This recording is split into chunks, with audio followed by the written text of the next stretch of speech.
بالله من الشيطان الرجيم. بسم الله الرحمن الرحيم.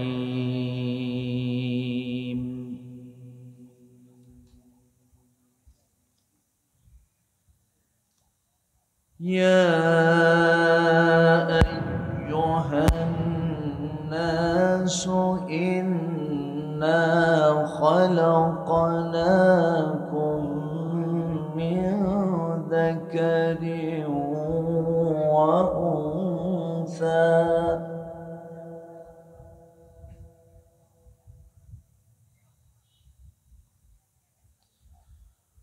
وجعلناكم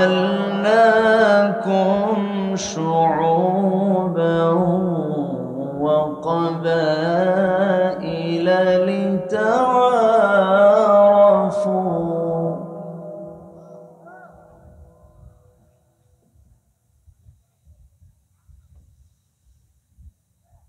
إن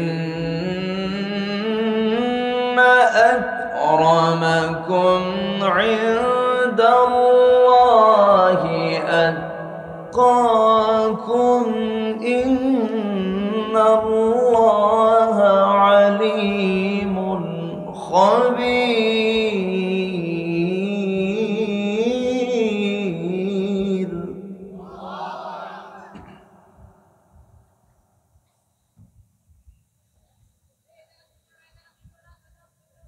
قالت الأعراب آمنا قل لم تؤمنوا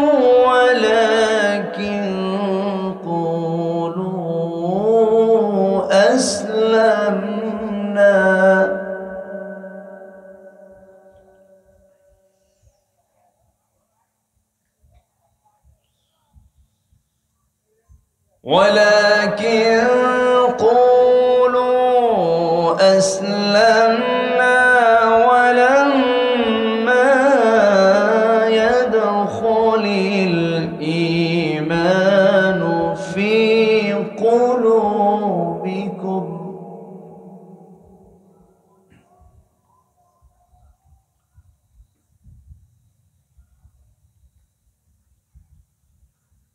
وإن تطيعوا الله ورسوله لا يلتكم من أعمالكم شيئا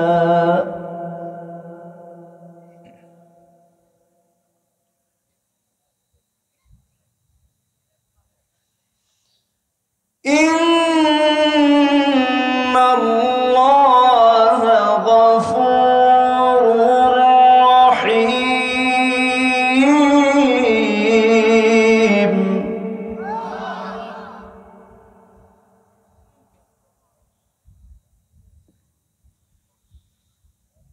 إنما المؤمنون الذين آمنوا بالله ورسوله ثم لم يرتابوا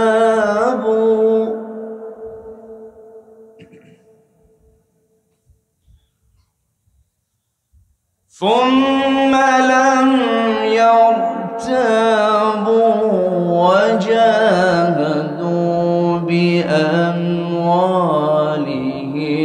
وأنفسهم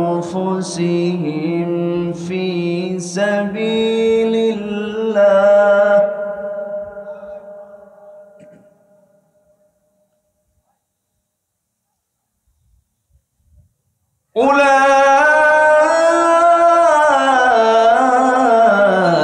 أولئك هم الصادقون.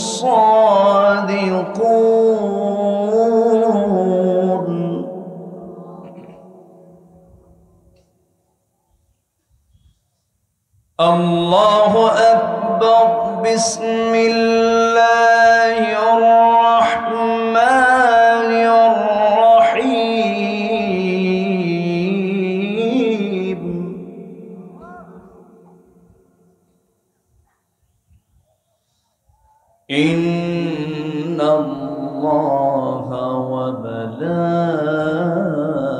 وملائكته يصلون على النبي يا أيها الذين آمنوا صلوا عليه وسلموا تسليما اللهم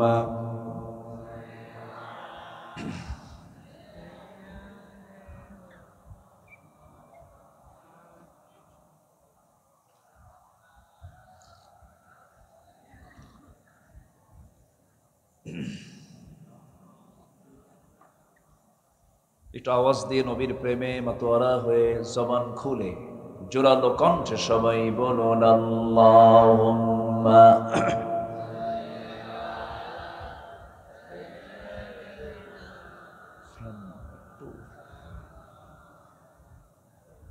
fan একটু moving করে দেন, চতুর্দিকে যেন ঘোরে। হ্যাঁ,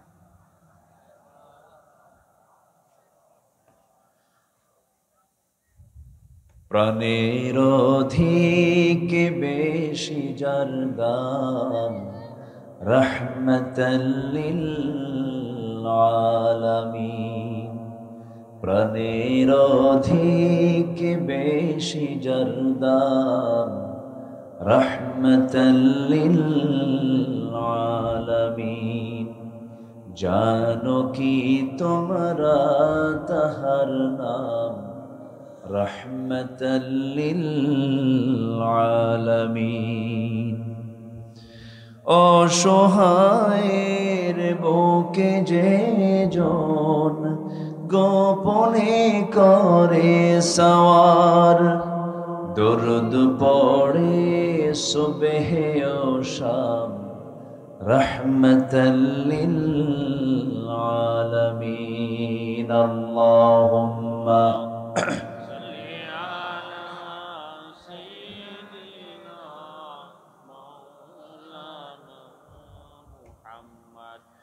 وعلى آل سيدنا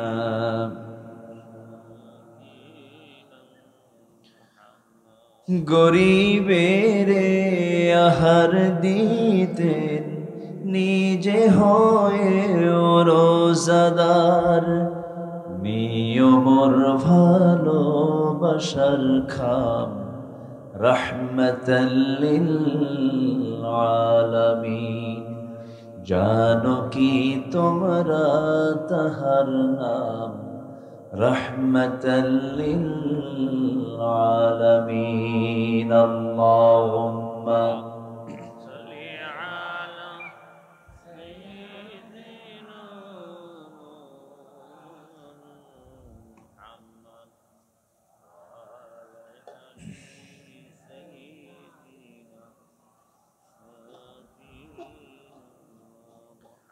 সবাই বলুন বালাগাল উলা বিকামালিহি কাশাফাত তুজা বিজামালিহি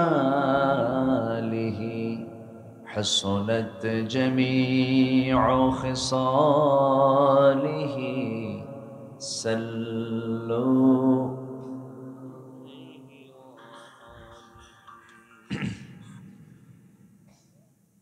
বৃহত্তর রাজশাহী অঞ্চলের নওগাঁ জেলার সদর উপজেলার ভবানীকাথি পূর্বপাড়া জুলহুলাইফা জামে মসজিদ প্রাঙ্গণে অনুষ্ঠিত মাহফিল ইন্তেজামে কমিটি কর্তৃক আয়োজিত ৪৫তম বার্ষিক ওয়াজ মাহফিল ২০২৫ মহৎ আয়োজনের সম্মানিত সুযোগ্য সভাপতি জনাব আব্দুস সামাদ মণ্ডল, আজকের এই মহৎ আয়োজনের সম্মানিত honourable chief guest Hapania union পরিষদের সম্মানিত চেয়ারম্যান, বিশিষ্ট রাজনীতিবিদ জনাব দেওয়ান মোশতাক আহমেদ রাজা সাহেব, কথা বলেছেন আমার স্নেহধন্য অনুজ মুফতি আব্দুর রহমান বিন জামাল। আজকের মাহফিলের বরেণ্য আলোচক, উস্ট্রি জাকারিয়া ফাজিল মাদ্রাসার সম্মানিত লেকচারার,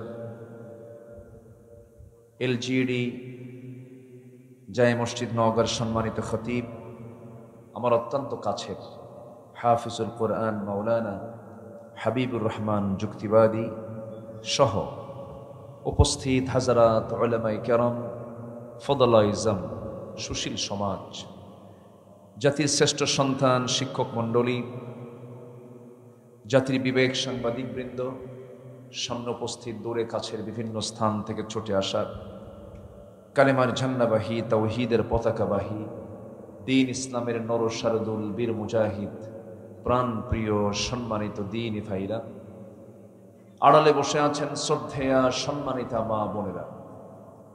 আলোচনার সূচনায় আনুষ্ঠানিকতার মধ্য দিয়ে আমার পক্ষ থেকে আবারও দিল খোলা সালাম, আসসালামু আলাইকুম ওয়া রাহমাতুল্লাহি ওয়া বারাকাতুহু।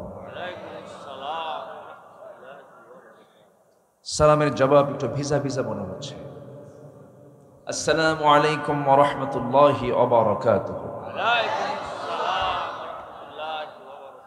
সবাই কেমন আছেন?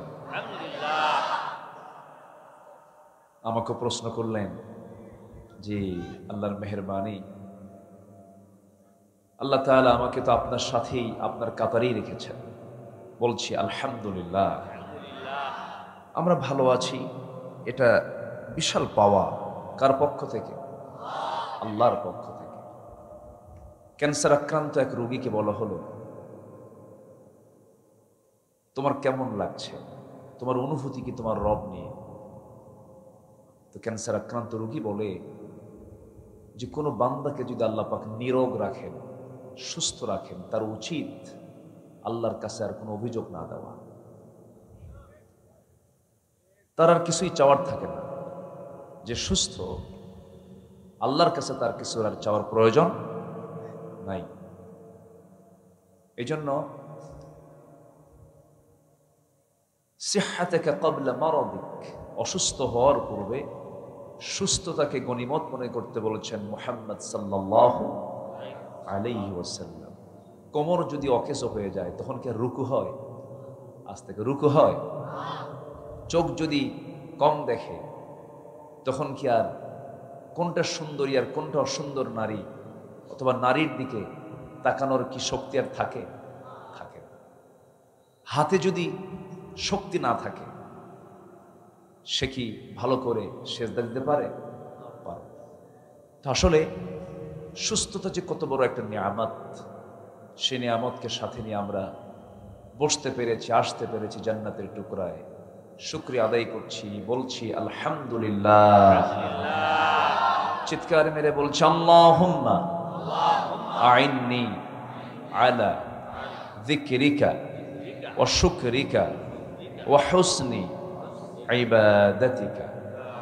সবাই বলি আল্লাহুম্মা লাকা আসলামতু ওয়া বিকা আমানতু ওয়া আলাইকা তাওয়াক্কালতু ওয়া ইলাইকা আনাবতু ওয়া বিকা খাসামতু।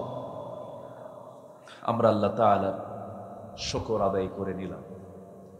সম্মানিত ভাই সব, সম্মানিত মা বোনেরা, আমি আলোচনার সূচনায় আমার অভ্যাস অনুযায়ী মহাবিশ্বের চিরবিস্ময় আসমানি কিতাব, নির্ভুল কিতাব, চ্যালেঞ্জপূর্ণ কিতাব, চির আশ্চর্য কিতাব, সকল জ্ঞানের মূল উপজীব্য যেখানে পাওয়া যায়, কোরআনে কারীমের গুরুত্বপূর্ণ একটি সূরা সূরাতুল হুজুরাতের আমি শেষ দিক থেকে 13 থেকে 16 পর্যন্ত এই 4-5টি আয়াতে কারীম আমি তেলাওয়াত করেছি। তেলাওয়াতকৃত আয়াতগুলোকে সামনে রেখে কিছু কথা বলতে চাচ্ছি। আল্লাহ তাআলা যেন আমার মুখ থেকে সেই কথাগুলো বের করে দেন যে কথাগুলো মুসলিম উম্মার জন্য এই মুহূর্তে দারুণ প্রয়োজন। একটু জোরে বলি আল্লাহুম্মা আমিন। সম্মানিত ভাইয়েরা, আমার পূর্বে যিনি কথা বলেছেন অত্যন্ত তেজোদ্দীপ্ত, দলিলে ভরা, অত্যন্ত অথেন্টিক, সৃজনশীল বেশ কিছু কথা তিনি বলে দিয়েছেন। আমি শেষ ক্লাসে এসে কিছু কথা বলতে চাচ্ছি। আমাকে সময় দেওয়া যাবে তো? সবাই সময় দিতে রাজি আছেন? বাংলাদেশের কোন গাঁ কখনো পুরাতন হয় না? কোন গাঁ? নওগাঁ। ঠিক আছে না? যে গাঁর কোনো পুরাতন নাই সেটার নাম হলো নওগাঁ। নও মানে কি? নতুন। তাহলে নওগাঁ কি কোনোদিন পুরাতন গাঁ হয়েছে? সব সময় নতুন, তার নাম হলো নওগাঁ। জান্নাত কখনো পুরাতন হবে না, জান্নাতের মানুষও কখনো পুরাতন হবে না, সবসময় নতুন থাকবে, নতুন নওগাঁর মতো। বলি আলহামদুলিল্লাহ। তাহলে মূলত নওগাঁ হলো দুনিয়া না আখেরাত? বলেন বলেন বলেন। আখেরাত। যে গায়ের কোনো পুরাতন হবে না, যে গায়ে গেলে, যে জান্নাতে গেলে মানুষ কখনো বুড়া হবে না, যৌবন কমবে না, এমন একটি সুন্দর গাঁ, সুন্দর নতুন একটি জান্নাত চির সুন্দর করে, চির নতুন করে রেখেছেন আমার আপনার জন্য। তিনি আমার কে? আল্লাহ। আসতে বলুন না, তিনি আমার কে? আল্লাহ। সম্মানিত ভাইয়েরা, সে আয়াতগুলোকে সামনে রেখে কিছু কথা বলতে চাচ্ছি। পৃথিবীতে আল্লাহর যা কিছু আছে বান্দার উপরে আল্লাহর দেওয়া, এর মধ্যে সবচেয়ে বড় যে বিষয়টি সেটা হচ্ছে রহমত। কার রহমত বলেন তো? আল্লাহর রহমত ছাড়া কোনো কিছু চলবে? আসতে বলবেন না, চলবে? তাহলে সবার আগে আমাদের জন্য প্রয়োজন রহমত কার? আল্লাহ। কার রহমত দরকার? কার বরকত দরকার? কার নিয়ামত দরকার? নওগাঁ তার একটা জায়গার নাম আছে নিয়ামতপুর। ওখানে কোনো গজব টজব নাই, শুধু নিয়ামতে ভরা। খুব ভালো, আপনাদের এলাকার নামগুলো অনেক সুন্দর। সম্মানিত ভাইয়েরা, আল্লাহর রহমত প্রাপ্ত বান্দা আমরা যদি হতে চাই, তাহলে রহমত লাভ করার জন্য কিছু কাজ আমাকে আপনাকে করতে হবে। তাহলে রহমত দিয়ে ভরপুর করে দিবেন তিনি আমার কে? আল্লাহ তাআলা। এক রাত তো আমি ভূমিকায় বেশি যাচ্ছি না, সোজা আমি আলোচনার দিকে যাচ্ছি। 15টা উপায়ে আমরা কোরআনকে সামনে রেখে যেটা বলতে চাচ্ছি, 15টা উপায়ে আল্লাহর রহমত লাভ করা সম্ভব। কয়টা উপায় বলেন তো? আবার বলেন, কয়টা? আমি কি একটাও বলেছি?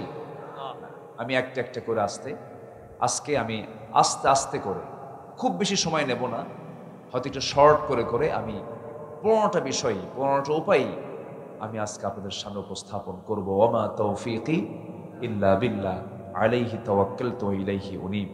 আমি চেষ্টা করি, আমার প্রায় 26 থেকে 27 বছর এই মাহফিল অঙ্গনে আমার বিচরণ, আমি কখনো অযাচিত, অতিরিক্ত, বেহুদা, বাজে কোনো শব্দ বা বাজে কোনো বাক্য, বাজে কোনো ওয়ার্ড আমি আমার আলোচনায় নিয়ে আসি না। কারণ ইমানদার হতে হলে নামাজের পরে যে গুণটা থাকা দরকার সেটা হলো ওয়াল্লাযীনা হুম আনিল লাগযি মুরিদুন, যারা বাজে কথা, অতিরঞ্জিত কথা যারা মুখ থেকে যারা এড়িয়ে রাখবে, যাদের মুখ থেকে বের হবে না, যারা বাজে কথা থেকে মুখটাকে হেফাজত করবে, তারা হচ্ছে মুমিন। বলি আলহামদুলিল্লাহ। মানুষের গুনাহ হয়, যত অঙ্গ আছে মানুষের দেহের ভিতরে সবচেয়ে বেশি গুনাহ হয় দুটো অঙ্গ দিয়ে, একটা হলো জিহবা, আরেকটা হলো গোপনাঙ্গ। এই দুটো অঙ্গকে যদি কেউ নিয়ন্ত্রণ করতে পারে, জান্নাত তার হাতের মুঠোয়। জোরে বলে সুবহানাল্লাহ। মান আযমানু লি মা বাইনা লিহইয়াইহি ওয়া মা বাইনা রিজলাইহি আযমানু লাহুল জান্নাহ। আমার রাসূল বলেছেন, যে ব্যক্তি দুই চোয়ালের মধ্যস্থিত বস্তু জিহবা এবং দুই উরুর মধ্যস্থিত বস্তু গোপনাঙ্গের যে হেফাজত করতে পারবে, আমি রাসূল নিজে তার জন্য জান্নাতের জামিন হয়ে যাব। তাহলে অযাচিত কোনো কথা মুখ থেকে যেন না বের হয়, অপ্রয়োজনীয় একটা ওয়ার্ডও যেন না বের হয়। এটা হচ্ছে ইমানের দাবি। কিসের দাবি বলেন তো? ইমানের দাবি। তো আমি চেষ্টা করি কোরআন থেকে হাদিস থেকে কিছু কথা বলার জন্য। ইদানিং বেশ কয়েক বছর যাবতীয় লক্ষ্য করছি কিছু কিছু মাহফিলে কিছু কিছু আলোচক এত হাসানোর ঠেলায় পেটের চামড়া ব্যথা হয়ে যায়। আছে কি না? আসতে বলবেন না, আসে না নেই বলেন তো? মাহফিলটাকে তারা রঙ্গমঞ্চ বানিয়ে ফেলেন। এটা ঠিক না, এটা উচিত না। কারণ এই জায়গায় থাকবে কান্না কম না কান্না বেশি? বলেন কান্না কম না কান্না বেশি? এই দুনিয়াতে এসেছি আমরা মূলত হাসতে না কাঁদতে? আসল হাসবো কোথায় গিয়ে বলেন তো? আসল আনন্দ করব কোথায় গিয়ে বলেন? জান্নাতে। সম্মানিত ভাইরা, আসুন আমরা আল্লাহর রহমতটা পাবো কেমনে একটু খুঁজে খুঁজে বের করি কোরআন থেকে। নাম্বার 1, আমরা তাকওয়া অবলম্বন করব, ভয় করব। জীবনে এক জায়গায় ভয় করব, সেটা হচ্ছে কে? আসতে তিনি কে বলেন তো? আল্লাহ রাব্বুল আলামিন। আল্লাহ রাব্বুল আলামিন বলেন সূরাতুল হুজুরাত আয়াত নাম্বার 13, মহান রাব্বুল আলামিন বলেন ইয়া আইয়ুহান নাসু ইন্না খালাকনাকুম মিন যাকারিন ওয়া উনসা ওয়া জাআলনাকুম শুউবান ওয়া ক্বাবাইলা লিতাআরাফু ইন্না আকরামাকুম ইনদাল্লাহি আতকাকুম ইন্নাল্লাহা আলীমুন খাবীর। জোরে বলুন আল্লাহু আকবার।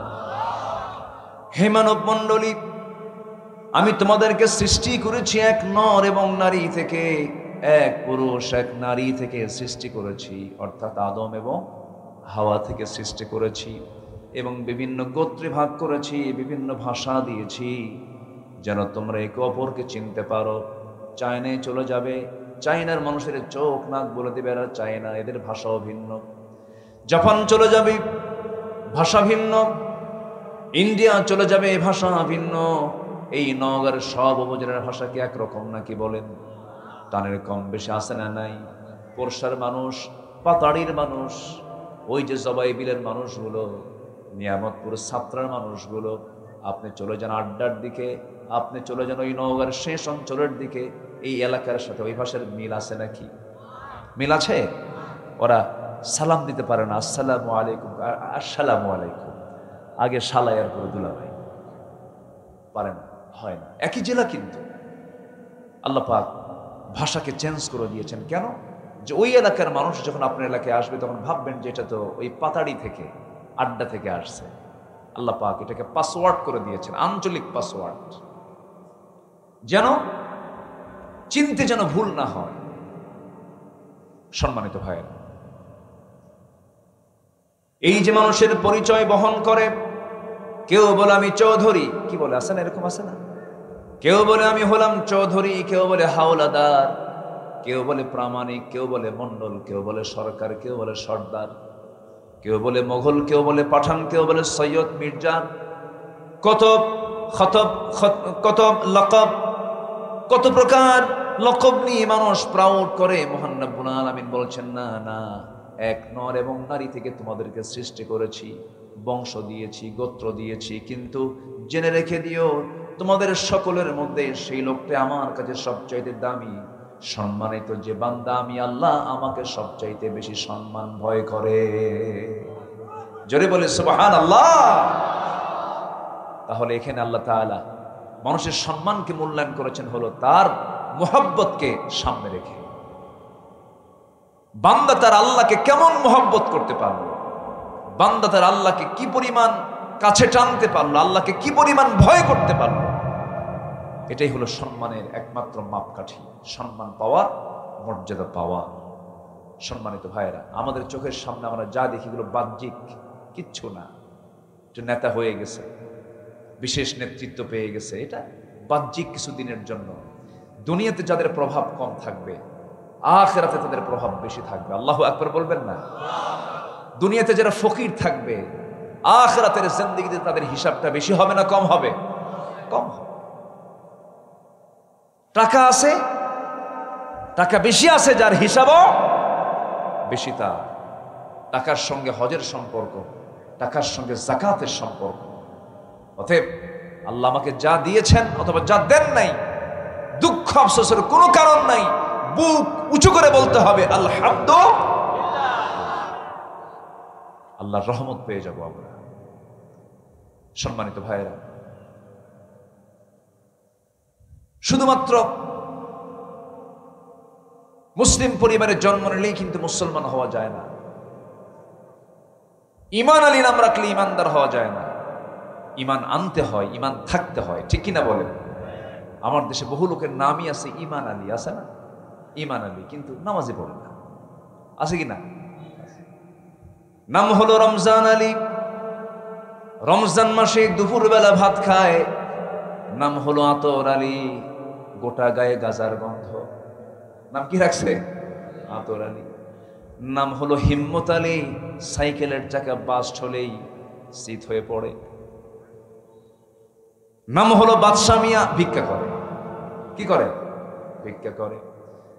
নাম হলো খোকা মিয়া, বয়স হলো 80 বছর, বুড়া মিয়া হয় না, খোকা মিয়াই থেকে যায়।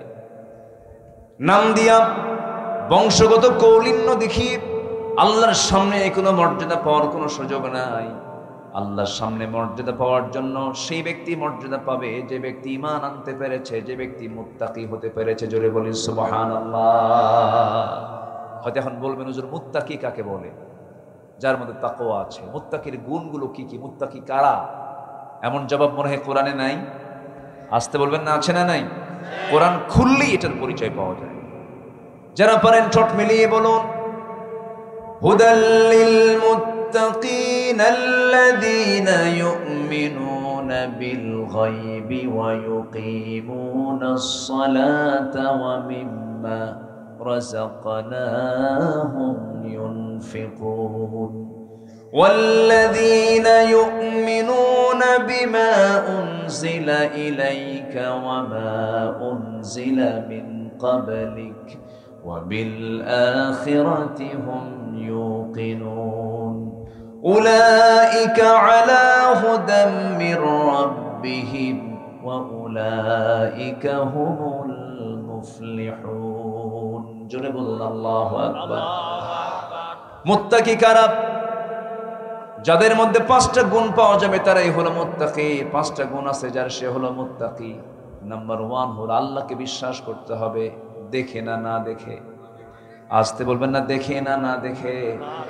দুনিয়াতে দেখবো না, কিন্তু দেখবো কোথায় গিয়ে? বলেন জান্নাতে। বলেন কোথায় গিয়ে দেখবো? কোথায় গিয়ে দেখবো?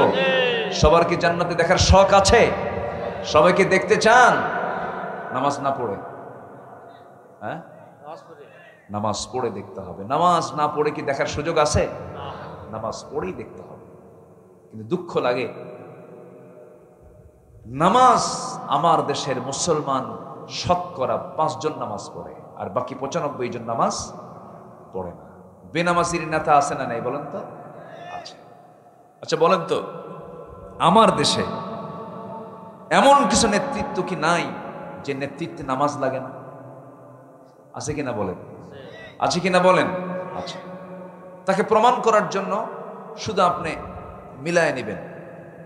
অনেক দল কিন্তু জনসভার ডাক দেয়। ধরেন নওগাঁ নওজোয়ান মাঠে, না আছে নাকি? হ্যাঁ, নওজোয়ান মাঠে জনসভার ডাক দিল। জনসভা 11টায় সব কর্মীরা হাজির হলো। জোহর গেল, আসর গেল, মাগরিব গেল, খালি বক্তৃতার ঠেলায় খালি কাঁপতেছে সবকিছু। আগুন ঝরানো বক্তৃতা হচ্ছে। জোহর গেল, আসর গেল, মাগরিব গেল, কোনো নামাজের কর্মসূচি নাই। নেতা নিজেও নামাজ পড়লো না, কর্মীরাও নামাজ পড়লো না। যে দলের দলীয় কর্মসূচিতে জাহান্নাম থেকে বাঁচানোর জন্য নামাজের কর্মসূচি থাকে না, সেই নেতৃত্বের মুখে আমরা থুতু মারি, জুতা মারি। দরকার নেই। আমাকে আগে জান্নাত পেতে হবে। কি পেতে হবে বলেন? জান্নাত পেতে হবে। জান্নাত পেতে হবে কি? নামাজ ছাড়া না নামাজ সহ?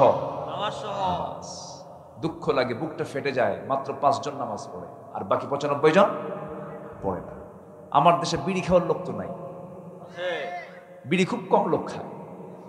হ্যাঁ, বিড়ি তো স্বাস্থ্যের জন্য খুব ভালো না? হায় রে, বিড়ি খায়। বিড়ি খাওয়ার সাইজ দেখে মনে হয় জন্মই হয়েছে বিড়ি খাওয়ার জন্য।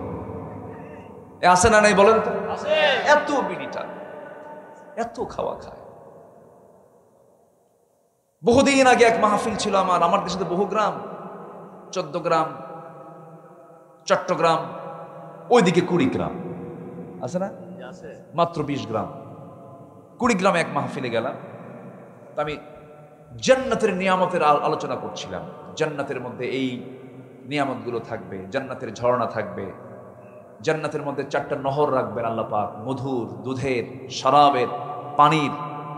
এরকম লম্বা সময় আমি আলোচনা করছিলাম। হঠাৎ করে এক বুড়া চাচার সামনে থেকে দাঁড়ায় বলে, হুজুর জান্নাতের তো বহু নিয়ামতের ওয়াজ করলেন, কিন্তু একটা চিন্তা আমার ভিতরে খুব বেশি তাড়া করছে। কি হুজুর?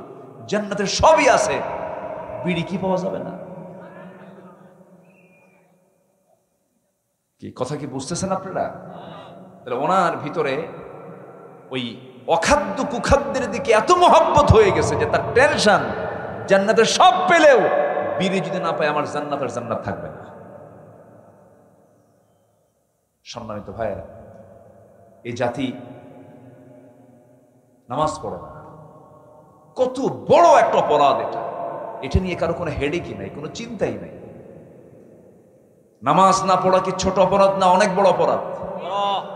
আল্লাহ তাআলা বান্দাকে প্রথম প্রশ্ন করবেন কি নিয়ে বলেন? নামাজ। এবং কোরআনকে প্রশ্ন করুন, কোরআন বলো জাহান্নামে যাওয়ার কারণগুলো কি?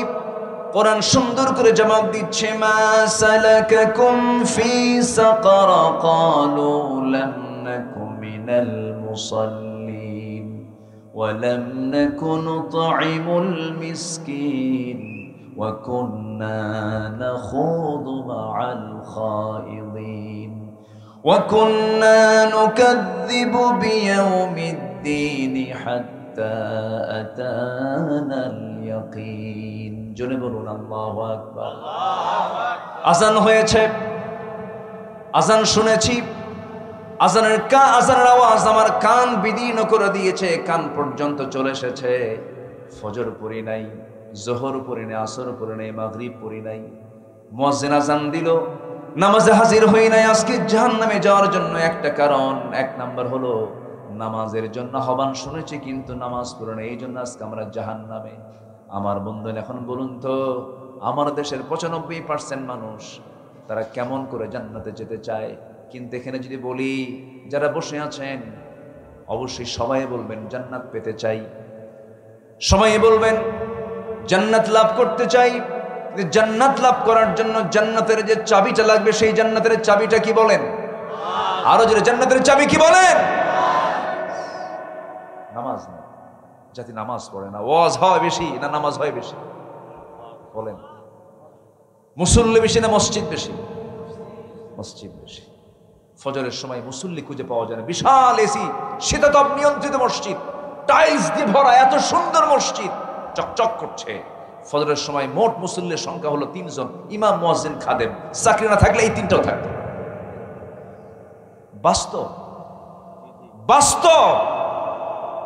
আর আমার নবীর মসজিদ ছিল পাকা না কাঁচা? বলেন বলেন, পাকা না কাঁচা? সেজদা দিলে পরে কপালে বালু লেগে যেত। কি আজান দিতেন বেলাল, আল্লাহু আকবার। এই তো কয়েকদিন আগে আল্লাহ পাক আমাকে মক্কা মদিনা যাওয়ার সুযোগ দিয়েছিলেন, গিয়েছিলাম। এখন তো 15-20 লক্ষ মুসলমান একসঙ্গে জামাতে নামাজ পড়তে পারে মদিনায়, কিন্তু এই মদিনার মসজিদ এত বড় ছিল না। ছোট্ট একটা মসজিদ, 2টা এতিমের কাছ থেকে রাসূল কিনে নিয়েছিলেন জায়গা। খেজুর পাতার ছাউনি আর খেজুর গাছের কাণ্ড দিয়ে রাসূল মসজিদ বানিয়েছিলেন। সেই মসজিদের খালি মুখে বেলালের আযানটা আল্লাহর আরশ আজিম পর্যন্ত পৌঁছে গেছে। ভাইরে, এত বড় নিয়ামত জান্নাত আমি নামাজ না পড়ি পাবো, এটা কেমন করে আশা করি আমরা? বলেন, কেমন করে আশা করি?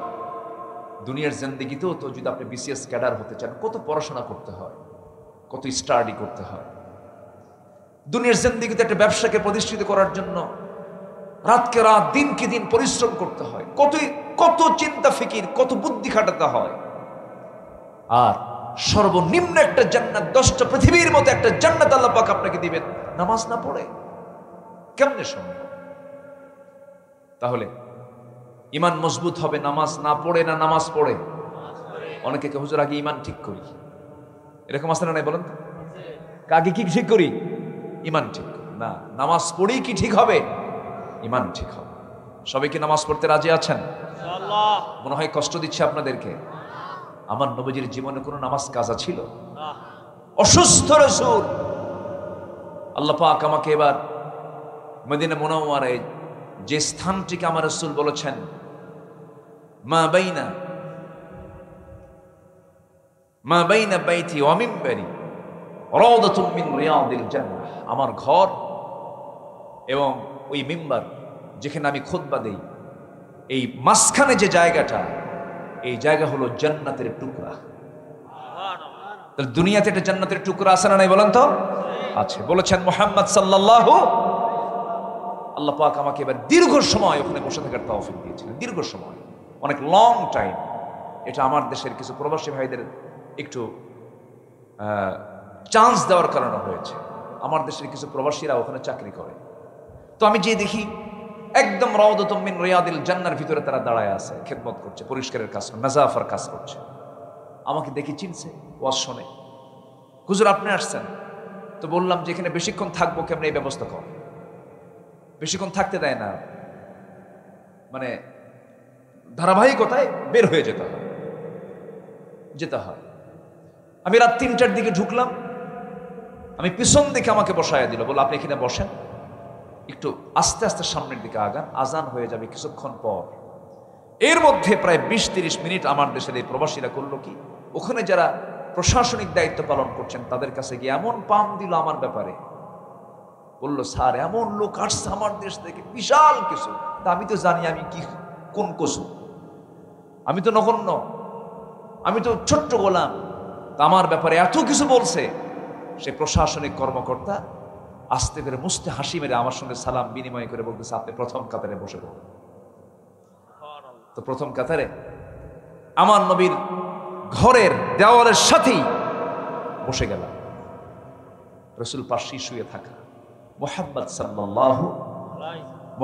সাল্লাল্লাহু, তিনি কেঁদেছেন দুনিয়াতে আমার জন্য, কবরে শুয়ে শুয়েও কাঁদছেন। কাল হাসরে সবাই নফসি নফসি বলে ব্যস্ত হয়ে পড়বে, আর আমার রাসূল শুধু উম্মতি উম্মতি বলে ব্যস্ত হয়ে পড়বে। সেই নবীজি আমার পাশে শুয়ে থাকা, বারবার সালাম দিচ্ছে, আসসালাতু ওয়াসসালামু আলাইকা ইয়া রাসূলুল্লাহ। সেই নবীজির ওই কবরে যখন তিনি শায়িত হন, তার আগের নামাজও তার মিস হয়নি। সুবহানাল্লাহ বলবেন না?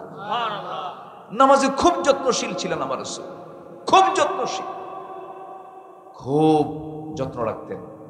সবার আগে খোঁজ নিতেন নামাজ হয়েছে কি। সন্তানকে স্কুলে যেতে বলি, শাসন করি, ব্যবসার জন্য কত তাড়া দিই, দুনিয়ার কাজের জন্য কত পেরেশান হয়ে যায়, কিন্তু নিজের বিবেককে প্রশ্ন করে দেখি তো সন্তানকে নামাজের জন্য কয়দিন বললাম, বউকে নামাজের জন্য কয়দিন বললাম, পরিবারে নামাজের তাকিদ কেমন দিলাম। সন্তানগুলো নামাজ পড়ে না, সন্তানগুলো কাগলে ধরে বসে চোখের পানি ফেলে ফেলে বলবেন আমার কলিজার টুকরা সন্তানরা, তোরা যেমন আমার সাথে আজকে এই দুনিয়াতে একই ছাদের নিচে তোরা সময়টা কাটায় দিলি, আমি তোদের সঙ্গে জান্নাতে একই ছাদের নিচে একসঙ্গে সময় কাটাতে চাই, একসঙ্গে জান্নাত যেতে চাই, নামাজটা পড়। আমার বন্ধুগণ, সবাই দায়ী, সবাই দাওয়াত দিতে হবে, সবাইকে দিনের কাজ করতে হবে। কোরআন শুধু আলেমদের জন্য নাজিল হয় নাই, কোরআন শুধু হাফেজদের জন্য নাজিল হয় নাই, কোরআন সবার জন্য নাজিল হয়েছে, হুদাল লিন্নাস ওয়া বাইয়িনাতিম মিনাল হুদা ওয়াল ফুরকান। আমার নবীজি নামাজের এত গুরুত্ব দিয়েছেন, রাসূল মারা যাবেন, আম্মা জান আয়েশার ঘরেই তার ইন্তেকাল হয়েছে। আম্মা জান আয়েশার ঘরে আমার নবীর স্ত্রী আম্মা জান আয়েশার উরুতে মাথা রেখে রাসূল শেষ নিঃশ্বাস ত্যাগ করেছেন। রাসূল যখন দুনিয়া থেকে বিদায় নেবেন, সেই সময় সর্বশেষ শব্দ চয়ন করেছেন, আয়েশা আমার উম্মতের জন্য বড় পেরেশান রে আমি, আমার উম্মতকে বলে দিবা আমার উম্মতরা যেন অন্তত কখনো 5 ওয়াক্ত নামাজ না ছেড়ে দেয়। জোরে বলি সুবহানাল্লাহ। কয় ওয়াক্ত নামাজ বলেন তো? 5 ওয়াক্ত নামাজ। আমার নবীজি উঠতে পারেন না, নবীজির প্রচন্ড মাথা ব্যথা, নবীজির প্রচন্ড জ্বর, মুখ চোখগুলো গরম হয়ে গেছে, লাল হয়ে গেছে, একবার কপাল গরম হচ্ছে, একবার ঘেমে যাচ্ছেন আমার রাসূল। ইতিমধ্যে সাইয়েদনা বেলাল যখন কাদা কাদা কণ্ঠে যখন আযান দিয়েছেন, আমার নবীজি একাকী দাঁড়ানোর চেষ্টা করছিলেন, কিন্তু দাঁড়াতে নিয়া মাথা চক্কর মেরে পড়ে যাবেন। আম্মা জান আয়েশা তাকে ধরে ফেললেন, হুজুর আপনি তো পারছেন না। রাসূল বলছেন, আয়েশা রে, জামাতে নামাজ পড়ার সুযোগ বুঝে আমি আর পেলাম না। আফসোস করছেন, জামাতে বললাম, মনে হয় আমি জামাতে নামাজ পড়তে পারবো না আয়েশা, আমি আর পারতেছি না।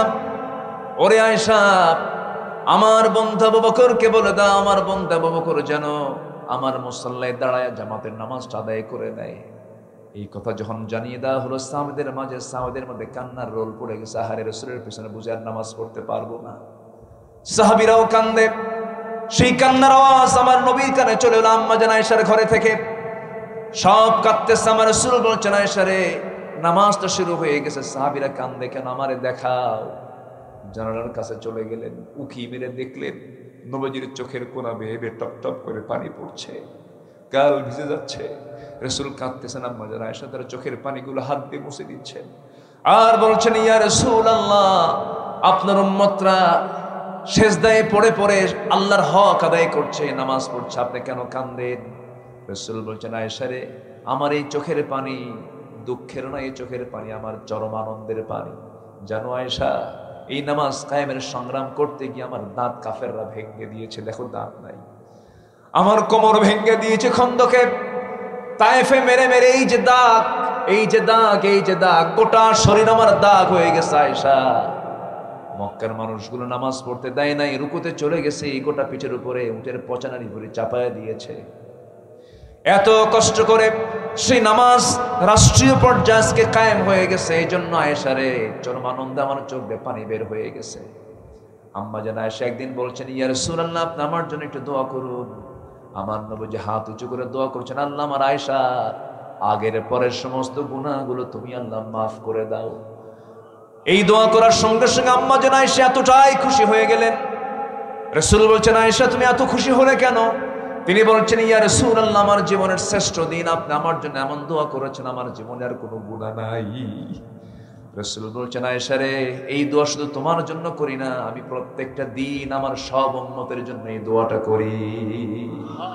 জোরে বলি সুবহানাল্লাহ। আমরা কাকে ভয় করব? কাকে কাকে কাকে?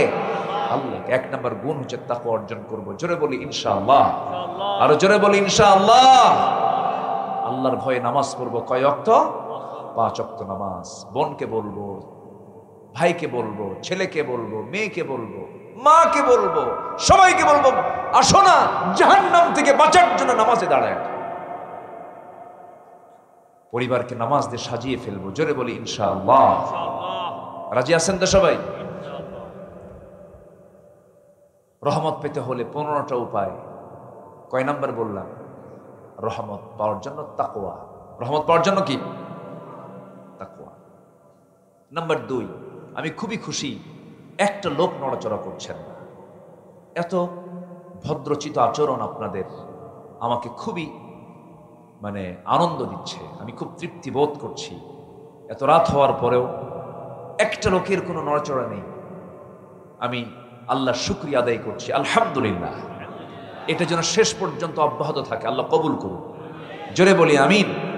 কারণ শ্রেষ্ঠ জায়গা হলো এখন কোরআনের মাহফিল।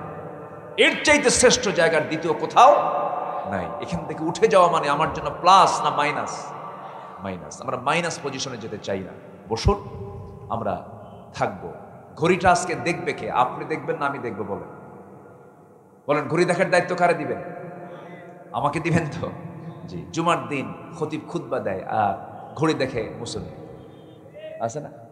1:31 বাজলে হুজুর তাড়াতাড়ি শেষ করেন, ঘড়ি দেখতেছে। এগুলো বেকুব, ঠিক না। সম্মানিত ভাইয়েরা, একটু আমাকে সময় দেন। সময় লাগবে তো, যেহেতু উঠেছি বসে একটু কথা বলবো ইনশাআল্লাহ। রাজি আছেন তো ইনশাআল্লাহ? শুধু আপনি আমার কথাগুলো শুনছেন না, আমার প্রত্যেকটা শব্দ চয়ন, প্রত্যেকটা কথা আগামীকালকের ভিতরে কোটি কোটি মানুষের কাছে আমার এই আলোচনার মেসেজটা সব জায়গায় চলে যাবে। একটু বসো। নাম্বার 2 হলো, রহমত পেতে হলে রাগ দরকার না ধৈর্য দরকার? বলেন, রাগ দরকার না ধৈর্য দরকার? ধৈর্য। ধৈর্য এমন একটা বৃক্ষের নাম, সে শুধু মানে সুফল দিয়ে দেয়, ভালো রেজাল্ট দেয়, ভালো ফল দেয়। আর রাগ এমন এক অযোগ্যতা, রাগ আছে যার, ধ্বংস আছে তার। কয়েকদিন আগে এক মহিলা আমারে ফোন দিয়ে বলে, হুজুর আমার স্বামী সকালেও তালাক দেয়, বিকেলেও তালাক দেয়, হুজুর আমি কি আসি না নাই? কিন্তু আমি কি জবাব দেবো বলেন? বলে, হুজুর আমার সকালেও তালাক দেয়, সন্ধ্যাও তালাক দেয়। মানে এত রাগ, সব রাগ খাটাই হলো বইয়ের উপরে তালাক দিয়া। কি দিয়া? তালাক।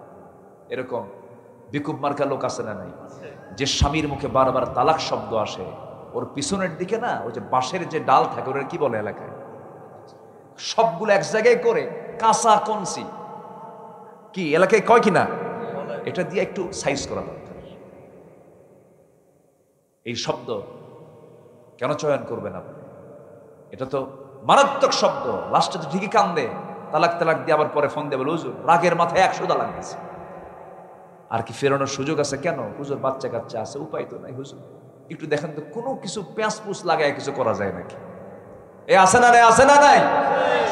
আচ্ছা, একটা মানুষকে জব করে মেরে ফেলছেন, আর কি তাজা করতে পারবে না? এগুলো করবেন কেন? এটা তো আইন, এটা আপনার মুখের এটা আইন। আপনি শব্দ বের করা মানেই আপনি আইন প্রয়োগ করেছেন, এটাকে রদ করার কোনো সুযোগ। অসংখ্য পরিবার স্বামী স্ত্রী পরিচয় বহন করে, অথচ তারা জেনা করছে, জেনা করছে, জেনা করছে। আছে না নাই? এগুলো কিসের ফসল? ধৈর্য না রাগের? রাগ। রেগে যাবেন, হেরে যাবেন। মেম্বার ইলেকশন, মেম্বারের দায়িত্ব পালন করে, যে বসে আছেন এই জন্য মনে হল, চেয়ারম্যান মেম্বার যারা হয় তারা কি রাগী হলে হবে না ধৈর্য আনতে হয়? কত গালি যে শুনতে হয়, শুনি না, ও যা কয় শুনবো। ধৈর্য ছাড়া আপনি কিচ্ছু করতে পারবেন না। আচ্ছা বলেন তো, চেয়ারম্যান বড় না চেয়ারম্যানের বউ বড়? আসতে কয়, বলেন তো, বলেন তো, বলেন। দেখছেন, হাই রে বইয়ের ভক্ত সব, মাশাআল্লাহ, ভালো বউ ভক্ত। আমার রাসূলও ছিলেন, মুহাম্মদ সাল্লাল্লাহু, রাসূল বউ ভক্ত ছিলেন, খুব ভালোবাসতেন, খুব মোহাব্বত করতেন। রাসূল শেষ নিঃশ্বাস ত্যাগ করেছেন কার কোলে? স্ত্রীর কোলে, বইয়ের কোলে মাথা রেখে শেষ কথা স্ত্রীর সঙ্গে বলে দুনিয়া থেকে বিদায় নিয়েছেন। পারিবারিক সূত্র ছিল মুহাম্মদ সাল্লাল্লাহু, একটা পারিবারিক বন্ধনে তিনি আবদ্ধ ছিলেন। পরিবারকে সময় দিবেন, স্ত্রী একটা সম্পদ, স্ত্রীকে সম্মান করবেন, স্ত্রীকে মর্যাদা দিবেন। আপনি আপনার স্ত্রীকে মর্যাদা দিবেন, আপনার সন্তান আপনার মাকে সম্মান দিবে, তার মাকে সম্মান দিবে, আপনার আব্বা আপনাকে সম্মান দেবে। এগুলো ব্যালেন্স করবো। ধৈর্য এক জায়গায় না সব জায়গায়? আসতে বলবেন, এক জায়গায় না সব জায়গায়? সব জায়গায় ধৈর্য। দেখেন, ধৈর্যের চ্যুতি ঘটলে কি হয়? ছাত্ররা কোটা বিরোধী আন্দোলন চালাচ্ছে, এই কোটার সংস্কার যেটা হবে না, মেধার যাচাই করে আমাদেরকে আমাদের যোগ্যতার মূল্যায়ন করা হোক। আন্দোলন করলো, আন্দোলন চলতেছে তুঙ্গে, হঠাৎ করে একদিন বলেই ফেললো, রাজাকারের নাতিপুতিরা চাকরি পাবে। বলেন তো, এটা কি ধৈর্য না রাগ? বিনয় না অহংকার? এক অহংকার, এক রাগে একদম মামুবাড়ি দিল্লি গিয়ে পড়ছে, ঠিক কিনা? এই জন্য অহংকার, মেজাজ, রাগ এগুলো ইমানদারের জীবনে কখনো আসতে পারে না। ধৈর্যশীল হবেন, রহমত দেবেন কে? রহমত লাভের উপায় কয়টা বলেছে বলেন তো? 15টা। চলতেছে কয় নাম্বার? 2 নাম্বার। রাগ করা যাবে না, ধৈর্যের পরিচয় দিতে হবে।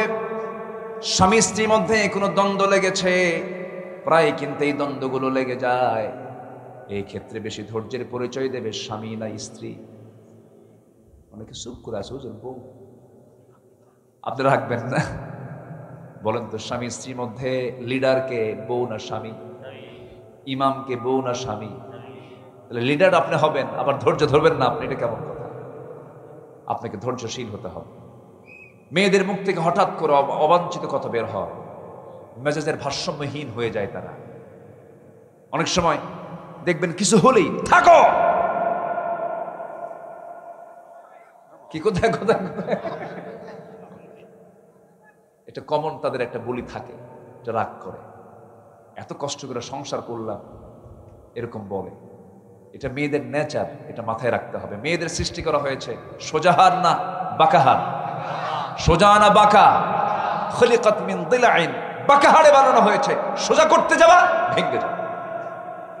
বলেছেন মুহাম্মদ সাল্লাল্লাহু, একটু প্রশংসা করতে হয় মেয়েদের, প্রশংসা করলে খুব খুশি হয়, তেল মারলে খুব খুশি। একটু প্রশংসা সূচক শব্দ প্রয়োগ করতে হয়, বুঝাতে হয়। পুরুষকে ধৈর্যের পরিচয় দিতে হবে, স্ত্রীর চাইতে কম না বেশি? বেশি। আমার মায়েরা খুব খুশি, হুজুর ভালো করে কর। আমার বন্ধুগণ, আল্লাহ রাব্বুল আলামিন বলেন, وَأَطِيعُوا اللَّهَ وَرَسُولَهُ وَلَا تَنَازَعُوا فَتَفْشَلُوا وَتَذْهَبَ رِيحُكُمْ وَاصْبِرُوا إِنَّ اللَّهَ مَعَ الصَّابِرِينَ। জোরে বলুন আল্লাহু আকবার, আরো জোরে আল্লাহু আকবার।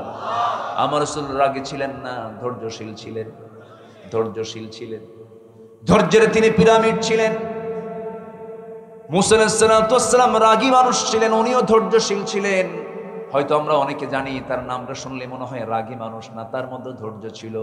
এই রাগী লোকটা ছাগল চড়িয়েছেন 10 বছর। কত বছর বলেন? আচ্ছা বলেন তো, ছাগল চষান কি সহজ কাজ না কঠিন কাজ? ছাগল কি সোজা জাত না বাঁকা জাত? কেমন বাঁকা, খুব তেড়া। ছাগল যারা চড়েন তারা টের পান, ছাগল চড়তে পারলে দুনিয়া চড়ান যাবে, এত বাঁকা। ও যদি একবার ব্রেক মারে, ব্রেক মারা বোঝেন তো, সামনের 2 পা যদি একবার মাটিতে গেড়ে দেয়, দড়ি ছেড়ে যা, আমি যাব না। এত বাঁকা একটা প্রাণী। সেই বাঁকা প্রাণীকে, ছাগলকে চড়ালেন সাইয়েদনা মুসা আলাইহিস সালাম 10 বছর। কত বছর বলেন? 10 বছর, শুধুমাত্র রাগ কমানোর জন্য। কি কমানোর জন্য বলেন? রাগ কমানোর জন্য। খুব রাগী লোক ছিলেন। এই মোবাইল আছে সাথে, মনে হয় আওয়াজ হচ্ছে। আমার বন্ধুগণ, একটু কান লাগাবেন, মনোযোগ দিয়ে শুনবেন। 10 বছরের ছাগল পালনের দায়িত্ব তিনি পেলেন। সর্বশেষ দিন ছাগলগুলো নিয়ে যখন মাঠ থেকে নিয়ে আসতেছিলেন, হঠাৎ করে ছাগল পাল থেকে একটা ছাগল একাকে একদিকে দৌড় মারা শুরু করে দিয়েছে। সেই সিটকে পড়া সেই ছাগলটা ধরার জন্য নবীও দৌড়াচ্ছেন, ছাগলও দৌড়াচ্ছে। শেষ পর্যন্ত ছাগলকে ধরতে ধরতে তিনি হাঁপসে গেলেন, ঘর্মাক্ত হয়ে গেলেন। ছাগলটাও ঘেমে গেছে, এমন রাগ উঠছে। ছাগলটা ধরে 2 পা 2 হাতে ধরে শূন্যে চড়েছেন। কি মারবেন?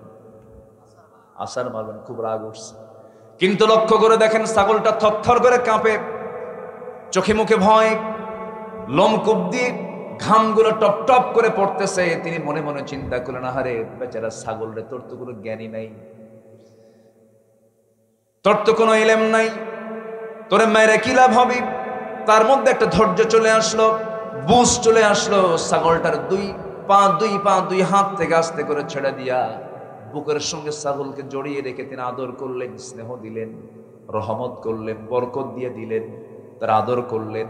আল্লাহ বলছেন, মুসা তোমার রাগ কমে গেছে, ধৈর্যশীল হয়ে গেছে, আমি তোমার নবুয়ত দিয়ে দিলাম। যেরকম সুবহানাল্লাহ। তাহলে বিয়া আগে না ধৈর্য আগে? হ্যাঁ, এটা মনে রাখেন, ধৈর্য আগে। ব্যবসা আগে না ধৈর্য আগে? ধৈর্য আগে। সব জায়গায় ধৈর্য লাগবে, ধৈর্য ছাড়া কিচ্ছু হবে না। এই যে বসে আছেন, বলেন তো ওয়াজ আগে না ধৈর্য আগে? ধৈর্য। বসে থাকতে হবে। শয়তান তো লেগেই আছে, বোঝেন না? শয়তান কয় ওঠ, বারবার বলে, আপনি কবেন না, বসে থাকতে হবে। ধৈর্য। আমরা ধৈর্যশীল হব। জোরে বলি ইনশাআল্লাহ। একজন নবীর গায়ে 18 বছর ঘা ছিল, ঘা, গন্ধ, পোকা। কে বলেন তো? বলেন কে কে কে? আইয়ুব আলাইহিস সালাম। কোনদিন কি তিনি ধৈর্যহীনতার পরিচয় দিয়েছেন? একবার কি বলেছেন, আল্লাহ তুমি কি করলা? এটা বলছেন? পরিবার চলে গেছে, সংসার ওলটপালট হয়ে গেছে, অসুস্থতা। দুঃসময় তো সবাই থাকে না, দুঃসময় সবাই থাকে। অনেকে দৌড় মারে, দৌড় মারে কিনা বলেন? দৌড় মারে। ওই দুঃসময়ে কেউ তার পাশে ছিল না। 18 বছর ধরে এত বড় জটিল রোগে আক্রান্ত হলেন, কুষ্ঠ রোগে আক্রান্ত হলেন। আল্লাহর পয়গম্বর একটাবারও তিনি মনক্ষুণ্ণ হলেন না। কিন্তু জিহবা পর্যন্ত ঘা যখন পৌঁছে গেছে, জিহবায় লাগে, আল্লাহকে বলছে, আল্লাহ সব জায়গায় ঘা দিয়েছো, কোনো দুঃখ নাই, জিহবায় ঘা দিও না, কারণ তোমার নামের জিকির করবো কেমনে? তোমার নামের জিকিরটা আমি কেমনে করব? আল্লাহ, তোমার নামের জিকির করার জন্য অন্তত জিহবাটাকে অক্ষত রেখে দাও। আল্লাহ বলেন, আইয়ুব, আমি তোর সকল পরীক্ষা আমি তোর 5 নাম্বার দিয়ে দিলাম। আইয়ুব, তোর হারানো যৌবন, হারানো সৌন্দর্য আমি আল্লাহ আমি তোর আবার ফেরত দিয়ে দিলাম। যেরকম সুবহানাল্লাহ। ধৈর্য। আমার ভাইরা, আমার বন্ধুগণ, এই দুনিয়াতে যত অর্জন হয়েছে ধৈর্যের মধ্য দিয়ে অর্জন হয়েছে। ধৈর্য ছাড়া কোনো অর্জন সম্ভব নয়। ধৈর্যশীলদের সঙ্গে আল্লাহ রাব্বুল আলামিন আছেন। আল্লাহ কি সুন্দর করে বলছেন। নাম্বার 3 হলো ইবাদতে মনোনিবেশ দেওয়া। 2টা চলে গেছে, এখন আমরা আসি ইবাদতে মনোযোগী হওয়া। ইবাদত 2 প্রকার, অবহেলার ইবাদত, আরেকটা হচ্ছে মনোযোগের ইবাদত।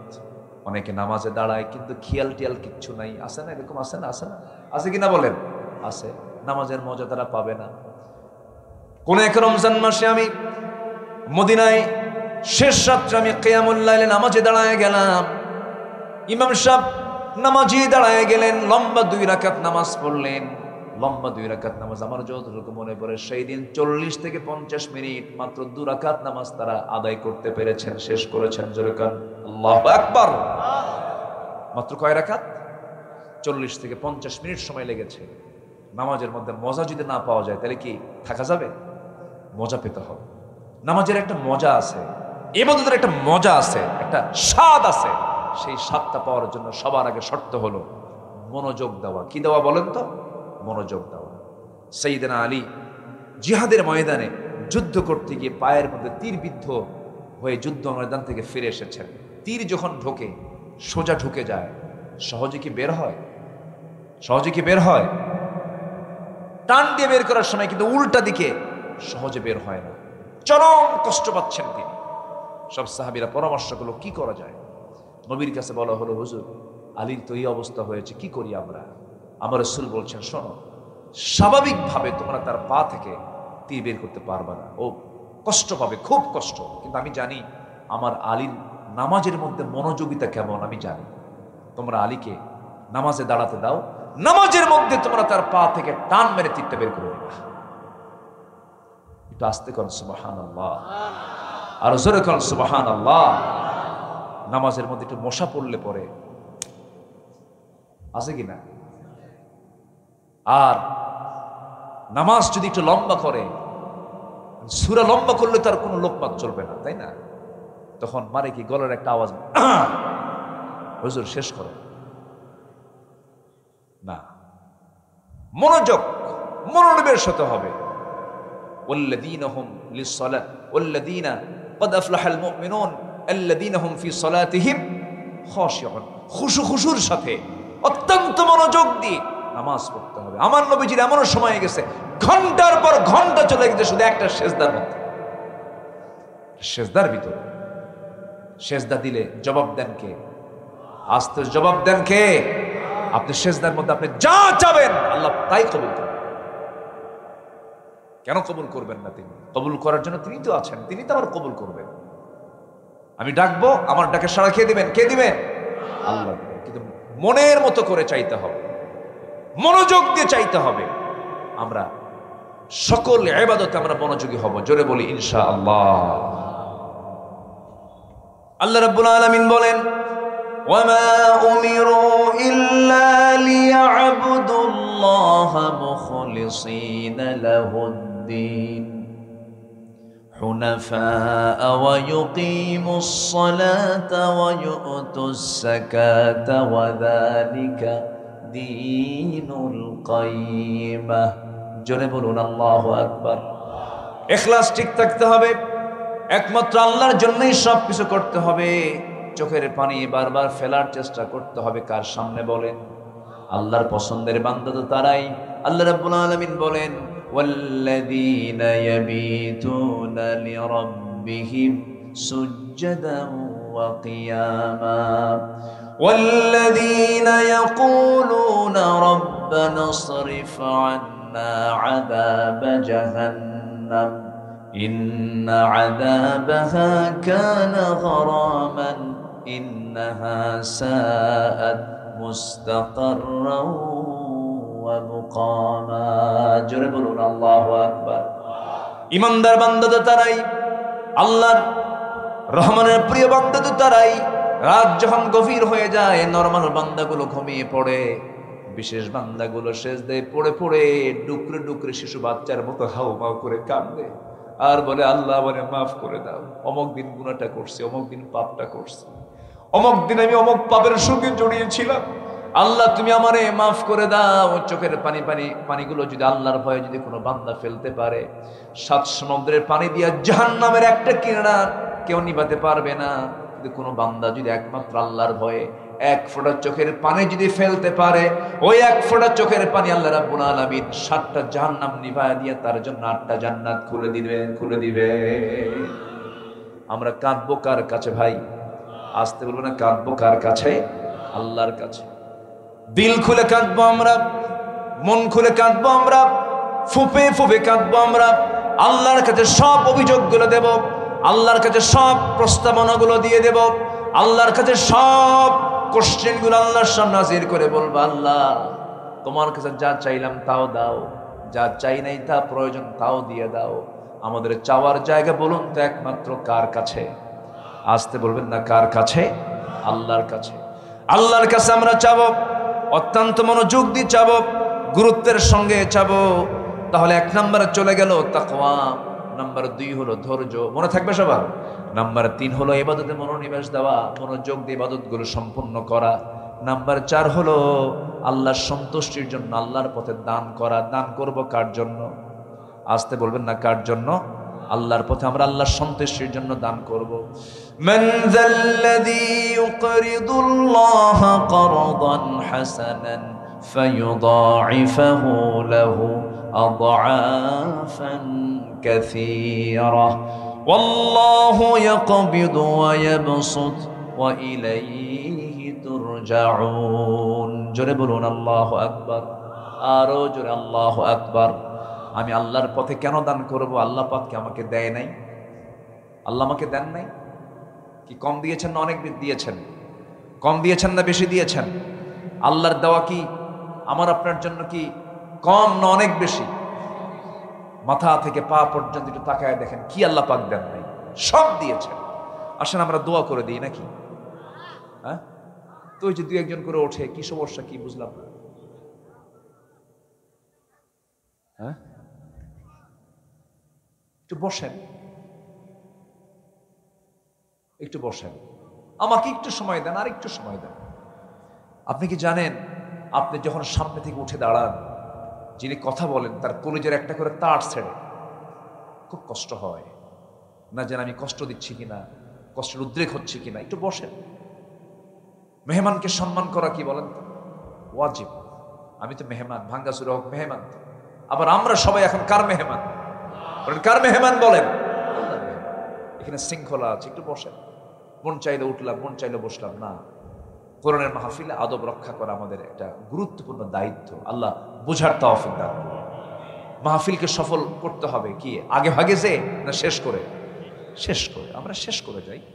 তাহলে আমরা কাকে দান করব? বলেন কার পথে দান করব আমরা? বলেন আল্লাহকে আমাকে কম দিয়েছেন, আল্লাহকে দিলে কি আমাদের লস হবে? লস হবে। আল্লাহ আমাকে যা দিয়েছেন এটা অকল্পনীয়, অকল্পনীয়। এই যে 2টা কানে আপনারা শুনতেছেন, আমি বলছি, এই 2টা কানের ভিতরে দেখবেন আল্লাহ পাক কিছু ময়লা দিয়েছেন। কানের যে ময়লা, ওটাকে এলাকায় কি বলে? কানের যে ময়লা, এটাকে কি বলে? ওই যে গরু খায় ওই খোল, এটা হচ্ছে ইয়ার ওয়াক্স, কানের ময়লা। এই কানের ময়লা কিন্তু আল্লাহ দিয়ে দিয়েছেন কানের মধ্যে। এই কানের ময়লাটা তিক্ত, তিতা। যদি আল্লাহ পাক যদি এই ইয়ারক্স কানের ময়লা যদি তিতা না করে যদি মিষ্টি দিতেন, সব পিঁপড়া জমা হতো কার কানে? সবার কানে। আল্লাহ তাআলা কানকে সেভ করার জন্য কানের ময়লা দিয়েছেন, মিষ্টি না তিতা? তিতা দিয়েছেন, যেন বান্দার কান যেন সেফ থাকে। সুবহানাল্লাহ বলা যাবে না ভাই?